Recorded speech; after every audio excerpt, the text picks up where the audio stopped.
So ngayon po is magbabike check tayo ng Colt Adventure. So ayan po. So 29er po yan mga kapadyak. So bike check natin kung ano yung mga nakakabit na parts dito sa Colt Adventure. Bounce.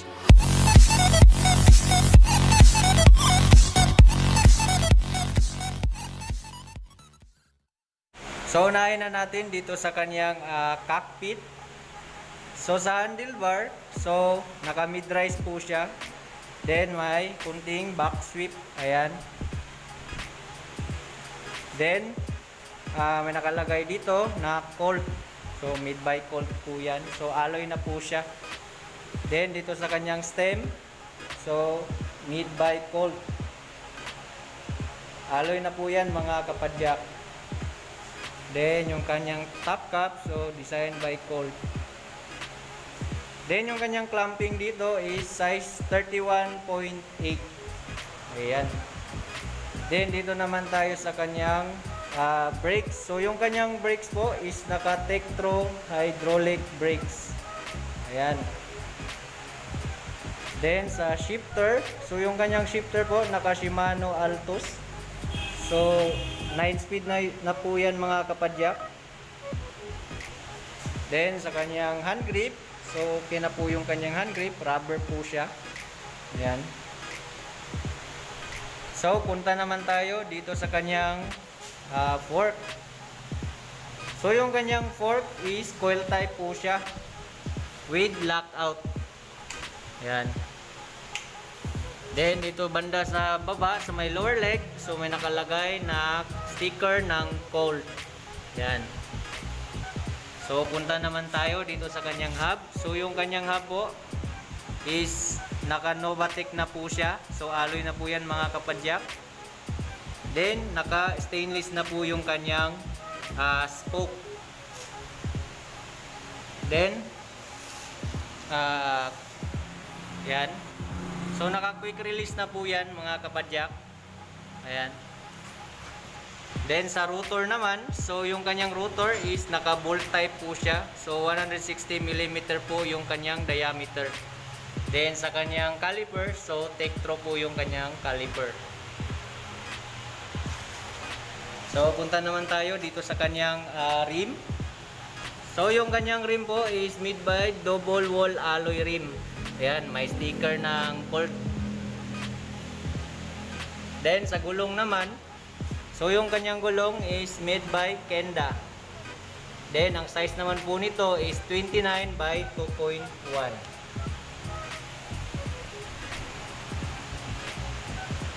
So punta na tayo sa kanyang frame.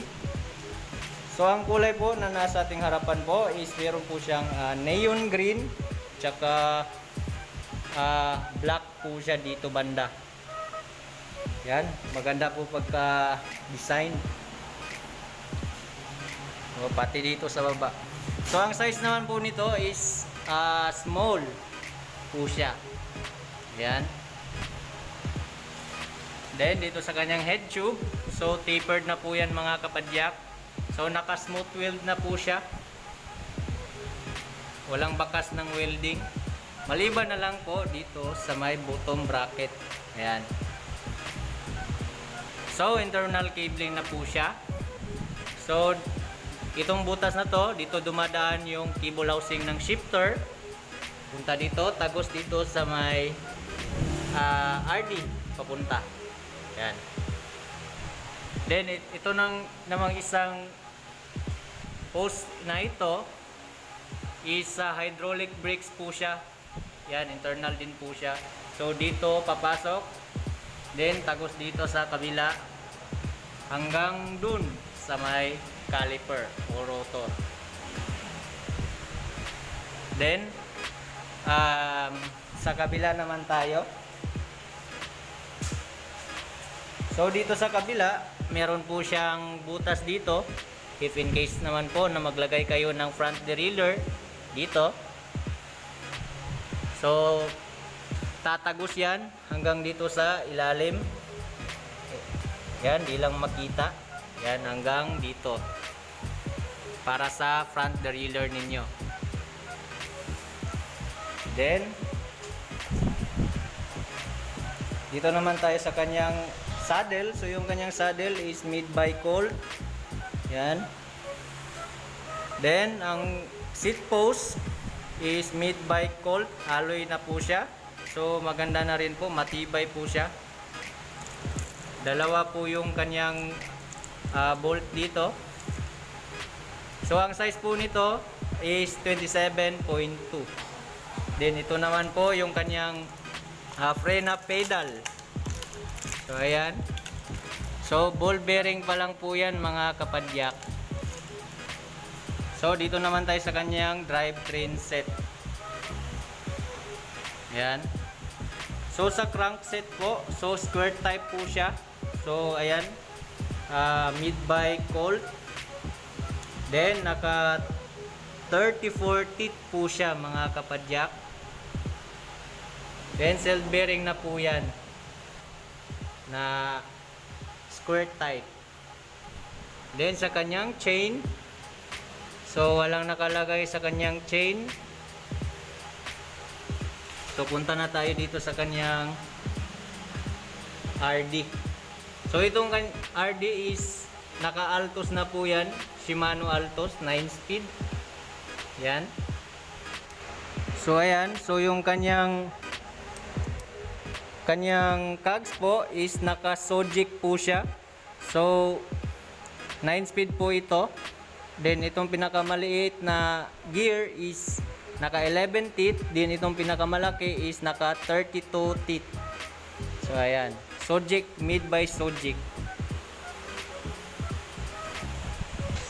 So yan lang po yung quick bike check natin sa Colt. So yan pala, may nakalagay pala dito na sticker. Ewan ko paano ba pagkabasa nito. Then Adventure 29. So ayan. So ayan mga kapadyak, so sa mga naghahanap po nito, so visit na lang po kayo dito sa Rob's Bike Shop. So located po ito dito sa may Tulip Drive, Ecoland. Ayan. So dyan po is SM na po yan, SM Ecoland. So ayan, so katabi lang po yan. Then meron kaming branch doon sa Lanang, so katabi naman po ng Tropica Hotel. Then katapat ng Caltex gas station. So yung price po pala nito mga kapadyak is 18.5 po siya. So ayan. So sa mga inquiry po, so message lang po kayo sa Rob's Bike Shop. So ililink ko na lang po yung FB page ng Rob's Bike Shop dito sa baba sa my description box.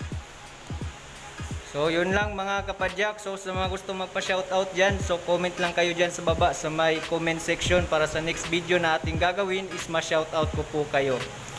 So yun lang mga kapadyak. Ride safe to all kapadyak.